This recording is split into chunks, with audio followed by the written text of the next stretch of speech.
Une importante littérature s'est développée ces dernières années autour du phénomène OVNI.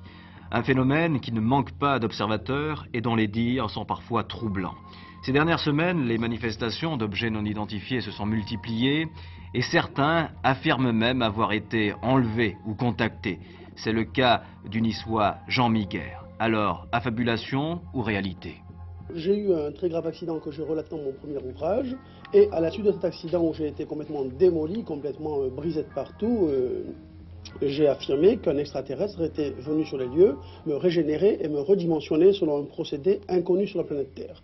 À cela, bien sûr, j'ai apporté des preuves, et tout ce que j'ai raconté dans mon premier ouvrage a été bien sûr testé par des scientifiques, et il y a eu des recherches de fait là-dessus, et effectivement, on a découvert qu'il n'y a aucune explication rationnelle, aucune explication scientifique à donner à ma survie, que l'on qualifie même de miraculeuse, puisqu'on n'arrive pas à trouver d'explication rationnelle.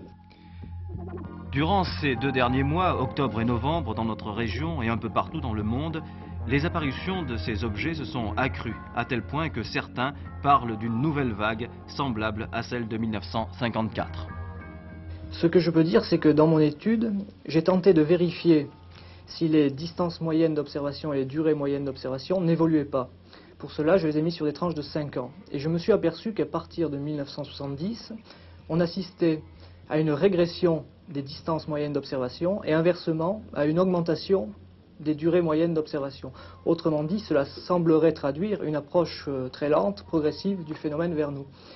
Eh bien, je pense que la vague que nous subissons actuellement va dans le sens de ces résultats, en ce sens qu'elle les confirme et qu'elle les amplifie également. En effet, si on analyse la vague toujours à partir des éléments que l'on possède, on s'aperçoit qu'il y a au moins 2 critères importants, à savoir qu'il y a un nombre de témoins extrêmement élevé. Vous voyez l'affaire des Baléares, on parle de milliers de témoins en Espagne. J'ai connaissance de cas dans le Var où il y a eu 12 témoins pour une observation très rapprochée. Quand? Il y a 3 semaines, ça fait partie de la vague. Donc, nombre de témoins très élevé. Si l'on prend maintenant les temps d'observation, on s'aperçoit qu'on parle d'une demi-heure en Espagne, une demi-heure également pour l'affaire de détournement au-dessus des îles Baléares, et dans le cas du Var, il y a 1 heure d'observation. Photo à l'appui? Il y a des photos en Espagne, pas dans le cas du Var. Il y a des photos, oui, de traces. Traces au sol, traces de pas et traces d'atterrissage. Dans le Var? Dans le Var. Et ça s'est passé il y a 3-4 semaines environ. L'enquête est d'ailleurs pratiquement terminée. Elle va paraître dans Lumière dans la nuit. Bon, tout ceci semble donc traduire une approche réellement progressive du phénomène qui semble, pour la circonstance, avoir franchi un nouveau stade, si vous voulez. Alors, réalité, fiction, canular, certains récits peuvent être sujets à caution, d'autres posent de réelles questions.